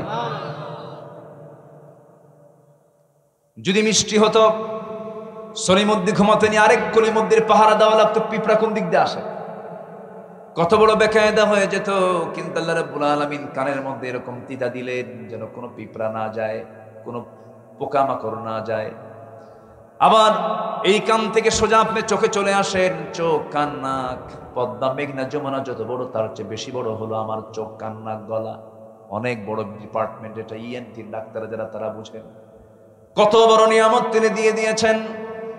দেখেন চোখ, আল্লাহ রাব্বুল আলামিন কত বড় নিয়ামত দিয়ে দিয়েছেন। এই চোখের পানি আল্লাহ রাব্বুল আলামিন লবণ করেছেন না মিঠা করেছেন? বলেন বলেন, কি করেছেন? লবণ করেছেন, খরা করেছেন। কিন্তু আমরা খাই কি পানি? কি পানি খাই? কিন্তু চোখের পানি কি হয়ে যায় বলেন? মেশিন ছাড়া। মেশিন ছাড়া লবণ হয়? তাহলে মেশিন আছে না নাই? বলেন, প্রত্যেক চোখে মেশিন আছে না নাই? বলেন। আমি খাচ্ছি মিঠা, আর চোখে জমা হচ্ছে কি পানি? লবণ পানি। লবণ পানি জমা হচ্ছে, লবণ করে দিয়েছেন, চোখটাকে লবণ পানিতে ভাসমান করেছেন। মাঝে মাঝে চোখের কোনা দিয়ে ঘুম থেকে ওঠার পরে কাতরানো চোখের কোনা দিয়ে সাদা সাদা যে সমস্ত জিনিসগুলো আমরা ময়লাগুলো দেখি, এটা হলো চোখের মলম, চোখের অয়েন্টমেন্ট। আল্লাহ রাব্বুল আলামিন যেদিন বান্দা পৃথিবীতে জন্ম নিয়েছে মৃত্যু পর্যন্ত প্রত্যেকটা দিন বান্দার চোখকে ভালো রাখার জন্য, জীবাণুমুক্ত করার জন্য চোখের পানিকে আল্লাহ পাক লবণ করে স্থায়ী মলমের বন্দোবস্ত করে দিয়েছে। আমার বন্ধুগণ, প্রতি মিনিটে মানুষ 15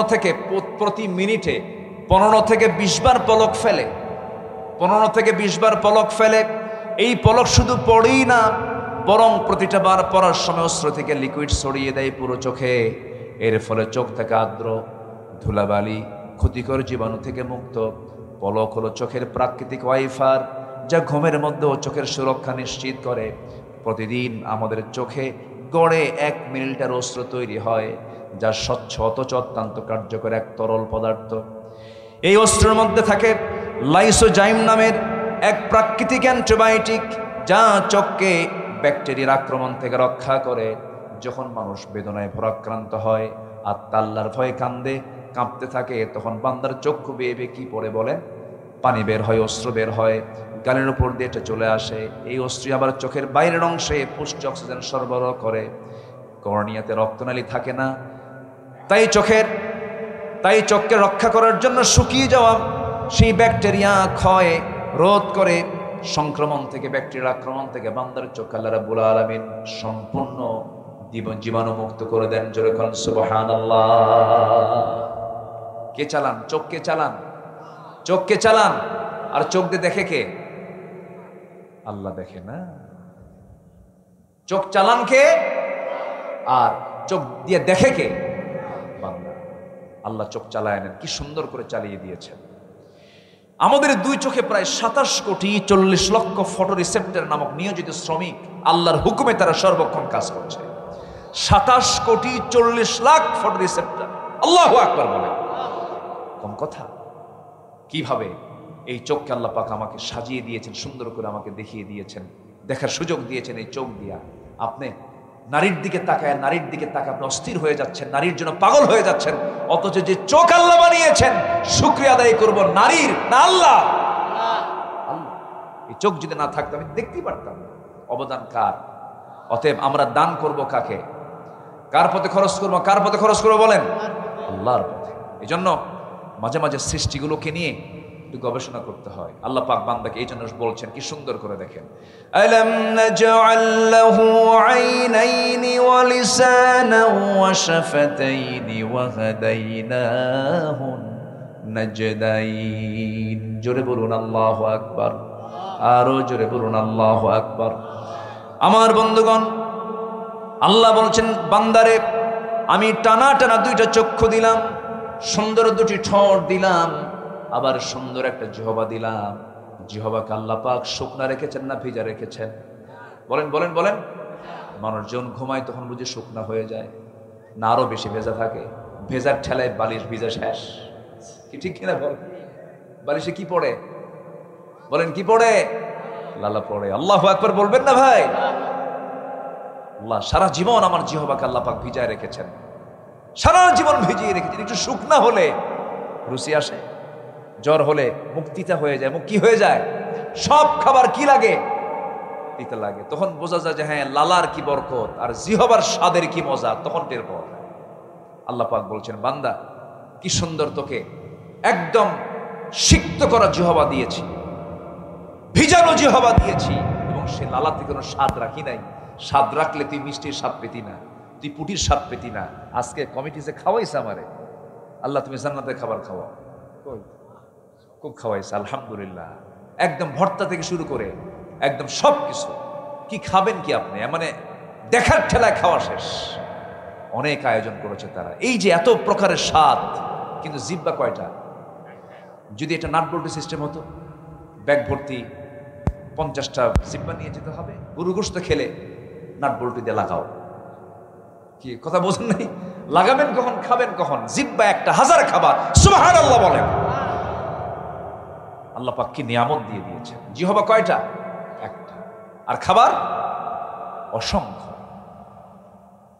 আল্লাহ রাব্বুল আলামিন বলছেন, বান্দারে এত কিছু দিয়ে দিলাম, এত নিয়ামত দিয়ে দিলাম, তুই শুধু জবান খুলে নামাজে দাঁড়িয়ে বলবি। জবান খুলে সবাই বলুন, আলহামদুলিল্লাহি রাব্বিল আলামিন। সবাই বলেন, আলহামদুলিল্লাহি রাব্বিল আলামিন, আর রহমানির রহিম, مالك يوم الدين إياك نعبد وإياك نستعين اهدنا الصراط المستقيم صراط الذين أنعمت عليهم غير المغضوب عليهم ولا الضالين। জোরে বলেন, আরো জোরে, আরো জোরে। আল্লাহ তাআলা যা সৃষ্টি করেছেন বান্দার অকল্যাণ না কল্যাণ? অকল্যাণ না কল্যাণ? আমার বন্ধুগণ, সকল সৃষ্টিগুলো মানুষের সেবায় নিয়োজিত, সকল সৃষ্টিগুলো মানুষের সেবায় নিয়োজিত। আল্লাহ পাক মশা বানিয়ে দিয়েছেন। মশা সেনা নাই বলেন? নওগাঁ জেলায় মনে হয় মশা নাই। মশার কামড়ে মানুষ মরে কিনা বলেন? এডিস মশার কামড়ে মানুষ মরে যায়, ডেঙ্গু হয় মানুষ মরে যায়, ম্যালেরিয়া হয়ে মানুষ মারা যায়। এই মশাটাকে সৃষ্টি করে দিয়েছেন তিনি আমার কে? এই মশা বানিয়েছেন কে বলেন? আল্লাহ বানিয়েছেন। আজ থেকে 1500 বছর আগে মশা নিয়ে আল্লাহ রাব্বুল আলামিন কোরআনে কথা বললেন। কাফের মুশরিকরা বলল, তোমার আল্লাহর কাজ নেই কেমনে? কোরআনের মধ্যে মশার ওয়াজ করার কি দরকার? মশার কথা বলার কি দরকার? কিন্তু আজকে ওই মশাকে গবেষণা করে কত কি আবিষ্কার করেছে, একটু খেয়াল করে দেখুন আমার বন্ধুগণ। মশা যখন ঘরের মধ্যে আপনি কোথাও দেখতে পান না, রাতের বেলা ঘুমিয়ে পড়ছেন, চতুর্দিকে জানালা লাগানো, লাইট দেখে দেখলেন কোথাও মশা নাই, কিন্তু আপনি লাইট অফ করা মাত্রই যখন ঘুমাতে গেছেন মশারি টাঙ্গান নাই, নাকের কাছে কানের কাছে সে সারে গামা বাধা নিশা আছে কিনা বলেন? ও দেখলো কেমনে আপনাকে?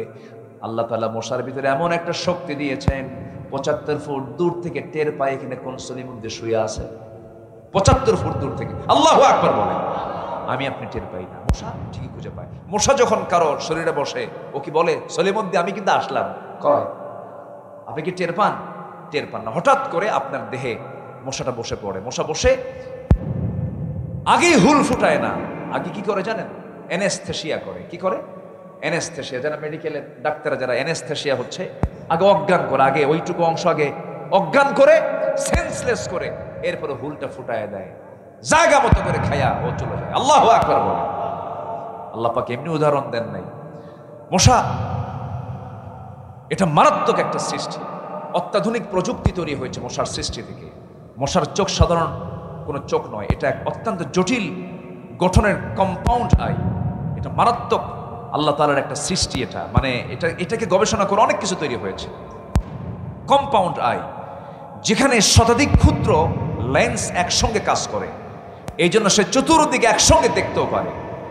আজকে আধুনিক বিজ্ঞান ঠিক একই টেকনোলজি ব্যবহার করে ডিফেন্স ড্রোন, সেলফ ড্রাইভিং কার, রোবোটিক ভিশন সিস্টেমে এগুলো আবিষ্কার করেছে। প্রকৃতির এক ক্ষুদ্র সৃষ্টি হয়ে উঠেছে প্রযুক্তির বিশাল অগ্রগতির এক মূল অনুপ্রেরণা। অথচ আল্লাহ রাব্বুল আলামিন আজ থেকে ১৫০০ বছর আগে এই মশার উদাহরণ দিয়ে দিয়েছেন। যেরকম সুবহানাল্লাহ, ইন্নাল্লাহা লা ইস্তাহি আন ইয়াদরিবা মাসালান মা বাউদাতান ফামা ফাওকাহা। আল্লাহু আকবার বল। আচ্ছা, এখানেই শেষ নয়। মশার মুখে আমরা যে সুরের মতো যে সূচটা দেখি, আসলে এটা সূচের সংখ্যা একটা নয়, এগুলো ৬টা অংশে বিভক্ত। কয়টা অংশে বলেন তো? ওই ছোট্ট সুরের মধ্যে কয়টা অংশ আছে? ৬টা। ৬টার আলাদা আলাদা কাজও আছে। ১ নম্বর, মশার শরীরে অবস্থিত শেষ 2টি সূচ, যা ছুরির কাজ হলো আমার আপনার শরীরকে নির্দিষ্ট জায়গা থেকে ফেড়ে ফেলে, আগে ফেড়ে ফেলে। তারপরে 2টি সূচের কাজ হলো মানব দেহ থেকে ব্লাড ভেসেল এটা খুঁজে বের করে। ৫ম সূচটি দিয়ে সে চেতনানাশক এক প্রকার কেমিক্যাল নিঃসরণ করে, যেন ওই জায়গাটা অবশ হয়ে যায়। এরপর শেষ সূচটি দিয়ে সে রক্ত শুষে নিয়ে চলে আসে। আরো আশ্চর্যের বিষয় হলো, এই জটিল এবং নিখুঁত ডিজাইন থেকে অনুপ্রাণিত হয়ে আধুনিক বিজ্ঞানীরা তৈরি করেছেন মসকিউটো ইন্সপায়ার্ড সিরিঞ্জ। এই সিরিঞ্জ আবিষ্কার করেছে মশার সুর থেকে, মশার সামনের ওই থেকে, সিরিঞ্জ থেকে। আল্লাহু আকবার। তাহলে এক অপার সৃষ্টির পরিকল্পনা বান্দার অকল্যাণ না কল্যাণ। অতএব আমরা দান করব কার পথে? আসতে বলবেন, দান করব কার পথে? আল্লাহর পথে। মধুকে দিয়েছেন, মধুর ভিতরে সব রোগের ঔষধ আছে না নাই? কিন্তু মধুটা ভেজাল করলো কে? আল্লাহ। কে করছে ভেজাল? কে করছে? নওগাঁর মিষ্টির দোকান থেকে সুরা কিছু ঢুকায় দিছে ওর মধ্যে। অথচ 1 পাউন্ড মধু তৈরি করতে লক্ষ লক্ষ মৌমাছিকে দিনের পর দিন পরিশ্রম করে সেই মধুগুলো সংগ্রহ করতে হয়। এটার দাম পৃথিবীর কোনো মানুষ দিতে পারবে না। যদিও আমরা ১,৫০০ টাকা ১,০০০ টাকায় কিনি, কিন্তু শ্রমিক হিসাবে মৌমাছিকে যদি আপনি মূল্য দিতে যান, সে যে পরিমাণ দৌড়ায়, লক্ষ লক্ষ কিলোমিটার জার্নি করে 1 পাউন্ড মধু তৈরি হয়। আর সেই মধুর ভিতরে যারা শিরা ঢুকায়, ভেজাল ঢুকায়, তাদের ফাঁসি হওয়া দরকার। সব কার নিয়ামত? বলেন, কার নিয়ামত? দিয়েছেন কে? অতএব আমি দান করব কার পথে? রহমত পাবো কার? বলেন, রহমত পাবো কার? রহমত পাবো কার? পাবো বলেন, আল্লাহ। তাহলে 4টা চলে গেল, এখনো আছে কয়টা বলেন? 11টা। নুরু, ওয়াজ কিন্তু শেষ না, ওয়াজ শুরু। বহু আলোচনা এখনো পড়ে আছে। রাগ করতেছেন মনে হয় আপনারা? আচ্ছা, নাম্বার 5 আমি এক লাইনে বলে যাচ্ছি। নাম্বার 5 হলো, আল্লাহর স্মরণে থাকা লিপ্ত ব্যক্তির উপর আল্লাহর রহমত নাজিল হয়। সর্বক্ষণ আমরা জিকির করব কার? বলেন, ফাযকুরুনি আযকুরুকুম ওয়াশকুরুলি ওয়ালা তাকফুরুন। الذين يذكرون الله قياما وقعودا وعلى جنوبهم ويتفكرون في خلق السماوات والأرض ربنا ما خلقت هذا باطلا سبحانك فقنا عذاب النار। জোরে বলুন আল্লাহু আকবার। জিকির করব আমরা, ফিকির করব আমরা, আল্লাহর সৃষ্টি নিয়ে গবেষণা করব, চোখের পানি ফেলে ফেলে আল্লাহর শুকরিয়া আদায় করব। আমার এই জিহ্বাকে প্রত্যেকটা সেকেন্ডে কাজে লাগাতে হবে। আমার শ্বাস প্রশ্বাস কার হাতে? বলেন, আসতে বলবেন না, কার হাতে? ওদের প্রতিটি শ্বাসে প্রশ্বাসে জিকির হবে কার? জিকির করেন আল্লাহ আল্লাহ, লা ইলাহা ইল্লাল্লাহ, লা ইলাহা, আরো জোরে, লা ইলাহা, লা ইলাহা ইল্লাল্লাহু মুহাম্মাদুর রাসূলুল্লাহ সাল্লাল্লাহু আলাইহি ওয়াসাল্লাম। নাম্বার 6 হলো, আল্লাহর রহমত পাওয়ার জন্য যেই কাজটা করতে হবে সেটা হলো তওবা করা। তওবা করব কার কাছে? জোরে বলবেন, কার কাছে? একবার না বারবার? একবার না বারবার? যখন মনে হবে তখনই তওবা করে ফেলবো, আল্লাহর কাছে মাফ চেয়ে ফেলবো, সারেন্ডার করে ফেলবো। আল্লাহ, গুনাহ করেছি, তুমি আল্লাহ আমারে মাফ করে দাও। আমার গুনাহ বড় না আল্লাহ, আমার আল্লাহর রহমত বড়। কার রহমত বড়? কার রহমত বড়? আল্লাহর রহমত বড়। তওবা করব আমরা আল্লাহর কাছে মাফ চেয়ে নেব।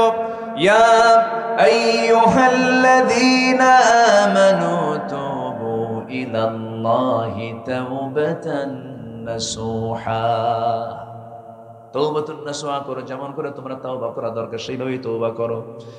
নাম্বার 7 হলো আল্লাহর উপরে ভরসা করা। যাই হোক না কেন ভরসা হবে কার উপরে? আসতে বলবেন না, কার উপরে? ছেলে সন্তান দেন কে? মেয়ে সন্তান দেন কে? দেন না কে? বন্ধা করেন কে? দোষ কার? কি কইল? আল্লাহর দোষ? ফয়সালা কার? ফয়সালা কার? সন্তান হলে, মেয়ে হলে অভিযোগের শেষ নাই মেয়ের মার উপরে। তোর পেট পচা, আছে না এরকম বলে না? তোর পেটে ছেলে নাই। এমন কি তালাকের ঘটনা পর্যন্ত ঘটে বারবার মেয়ে হওয়ার কারণে। এত মূর্খ, এত অসভ্য কিছু বান্দা আছে না নাই বলেন? কেন? আমার নবী কি ছেলের বাপ না মেয়ের বাপ? বলেন, ছেলের বাপ না মেয়ের বাপ? মেয়েদের বাপ। আমার নবী যে মেয়েদের জন্য বাজার আগে করেছেন। রাসূল বলেছেন, যেখানে মেয়ে আছে সেখানে বরকত আছে। যেরকম সুবহানাল্লাহ। নবীজি সম্পত্তি ভাগ করতে নিয়ে আগে বলেছেন, আল্লাহ পাক ছেলের ভাগ না মেয়ের ভাগ? লিযযাকারি মিসলু হাযিল উনসাইন। আগে মেয়ের ভাগটা বুঝায় দাও। কিন্তু ভাইরা অত্যন্ত প্রতারণা করে সমস্ত মনের সম্পদ যুগের পর যুগ ধানের জমি খায়া 10 বছর 15 বছর পাড়ি দেওয়ার পরে জমি খাইছে বোনের সম্পত্তি দেয় আরেক জমি থেকে। ঠিক কিনা বলে? এরকম প্রতারণক ভাই মনে হয় নওগাঁ জেলায় নাই। আসতে বলবেন না, আছে না নাই? দেয় না? বলবো কিছু বলবো, যে উঠবে ভাববো ওই ভাইটা অনেক সম্পত্তি দেয়।